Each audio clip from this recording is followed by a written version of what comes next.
আপনার মোবাইলে অনেক অ্যাপ ইনস্টল করে রেখেছেন, কিন্তু এই দুইটি অ্যাপ এখনো ইনস্টল করেননি। ইনস্টল করবেন কি করে? এমন অ্যাপ সহজে প্লে স্টোরে খুঁজে পাওয়া যায় না। আচ্ছা, যাই হোক, এই ভিডিওটি দেখুন। আশা করি দুইটি অ্যাপের কাজ দেখলে আপনার কাছে অনেক ভালো লাগবে। প্রথম অ্যাপটি শুধু আপনার মোবাইলে ইনস্টল করে রাখলেই হবে না। মা বাবা, ছোট ভাই বোন মোবাইল ব্যবহার করলে তাদের মোবাইলেও অ্যাপটি সেট করে রাখবেন। এই অ্যাপ দুটি কিভাবে ইনস্টল করবেন ভিডিওর শেষে দেখাবো। প্রথমে অ্যাপের কি কাজ এবং কিভাবে অ্যাপটি ব্যবহার করবেন শিখে নিন। প্রথম অ্যাপটি ওপেন করবেন। অ্যাপের হোম পেজে সেফ ইন্টারনেট অপশন থাকবে। আপনি সেফ ইন্টারনেটে ক্লিক করে স্ট্রং প্রোটেকশনে ক্লিক করবেন। নিচের দিকে প্রাইভেট ডিএনএস থাকবে। কপি ডিএনএসে চাপ দিয়ে প্রাইভেট ডিএনএস কপি করে নেবেন। ওপেন সেটিংসে ক্লিক করবেন। মোবাইলের সেটিংসে নিয়ে আসা হবে। এখান থেকে কানেকশন অ্যান্ড শেয়ারিং সেটিংসে ক্লিক করবেন। প্রাইভেট ডিএনএস সেটিংসে ক্লিক করবেন। মোবাইলে যদি প্রাইভেট ডিএনএস সেটিংসটি এইভাবে খুঁজে পেতে সমস্যা হয়, তাহলে মোবাইলের সেটিংসের সার্চ বক্সে টাইপ করবেন ডিএনএস। আপনাকে কষ্ট করে খুঁজতে হবে না, প্রাইভেট ডিএনএস সেটিংসটি চলে আসবে। প্রাইভেট ডিএনএস সেটিংসে ক্লিক করবেন। তিনটি অপশন থাকবে। O2-র নিচের অপশনে চাপ দিবেন। আমার মোবাইলে স্পেসিফাইড ডিএনএস লেখা আছে, আপনার মোবাইলে হয়তো অন্য লেখা থাকবে। O2-র নিচের অপশনে চাপ দিবেন। বক্স এখানে শো হবে। বক্সে আঙ্গুল দিয়ে চাপ দিয়ে ধরে যে ডিএনএসটি কপি করেছিলেন সেই ডিএনএসটি পেস্ট করে দিবেন।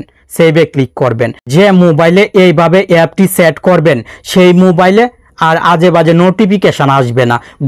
গুগল ক্রোম ব্রাউজারে অপ্রয়োজনীয় সাইট সাপোর্ট করবে না। আশা করি কোন সাইটগুলোর কথা বলছি আপনি ক্লিয়ার বুঝতে পারছেন। এই জন্যই বলেছি ছোট ভাই বোন মা বাবার মোবাইলে অ্যাপটি ইনস্টল করে সেট করে দিবেন। আচ্ছা, যখন আপনার আবার মোবাইল স্বাভাবিক অবস্থায় নিয়ে আসার প্রয়োজন হবে সেই সময় কি করবেন? অ্যাপ আনইনস্টল করলে কিন্তু হবে না। মোবাইলের সেটিংসে চলে আসবেন। প্রাইভেট ডিএনএস সেটিংস থেকে O2 সিলেক্ট করবেন। O2 সিলেক্ট করলে মোবাইল স্বাভাবিক অবস্থায় চলে আসবে। অ্যাপ আনইনস্টল না করলেও চলবে। অনেক সময় অপরিচিত নাম্বার থেকে বারবার কল দিয়ে বিরক্ত করে। একটি নাম্বার ব্লক করে দিলে আবার আরেকটি নাম্বার থেকে কল দেয়। সেই কল আসা বন্ধ করতে পারবেন।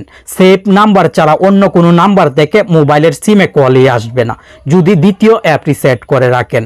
দ্বিতীয় অ্যাপটি ইনস্টল করে ওপেন করে অ্যালাউ দিয়ে কন্টিনিউয়ে ক্লিক করবেন। উপরের দিক থেকে 3 ডট অপশনে ক্লিক করবেন। সেটিংসে ক্লিক করে ব্লকিংয়ে ক্লিক করবেন। প্রাইভেট নাম্বারস এবং আননোন নাম্বারস দুইটি বক্সে টিকমার্ক দিবেন। কাজ কমপ্লিট। এই অ্যাপটি যে মোবাইলে সেট করে রাখবেন সেই মোবাইলের সিমে অপরিচিত নাম্বার থেকে কল আসবে না। যে নাম্বার মোবাইলে সেভ থাকবে সেই নাম্বার থেকে শুধু কল আসবে। আপনি কিন্তু আবার সব নাম্বারেই কল দিতে পারবেন। আবার প্রয়োজন না হলে অ্যাপটি ওপেন করে কলস সেটিংসটি বন্ধ করে দিবেন। সব নাম্বার থেকেই কল আসবে। কাজটি শিখে রাখুন, কখন প্রয়োজন হয় বলা যায় না। আশা করি অ্যাপটি সহজে ব্যবহার করতে পারবেন। প্রয়োজন হলে কলস সেটিংসটি অন করবেন। অ্যাপটি যেহেতু সেট করা আছে কলস সেটিংস অন করলেই হবে। আবার প্রয়োজন না হলে কলস সেটিংসটি বন্ধ করে রাখবেন। প্রথম অ্যাপটি ইনস্টল করার জন্য প্লে স্টোর ওপেন করে সার্চ করবেন গার্ড। কাহাফ গার্ড অ্যাপটি চলে আসবে। এই অ্যাপটি লোগোটি দেখে ইনস্টল করবেন। দ্বিতীয় অ্যাপটি ইনস্টল করার জন্য প্লে স্টোর ওপেন করে কলস ব্ল্যাকলিস্ট লিখে সার্চ করবেন। এই লোগোর অ্যাপটি চলে আসবে। লোগোটি দেখে অ্যাপটি ইনস্টল করবেন। এই দুইটি অ্যাপ থেকে কোন অ্যাপটির কাজ সবচেয়ে বেশি ভালো লেগেছে কমেন্ট করে জানাবেন। আর প্রতিদিন যদি দরকারি অ্যাপের কাজ দেখতে চান তাহলে অবশ্যই আমাদের চ্যানেলের সাথেই থাকবেন।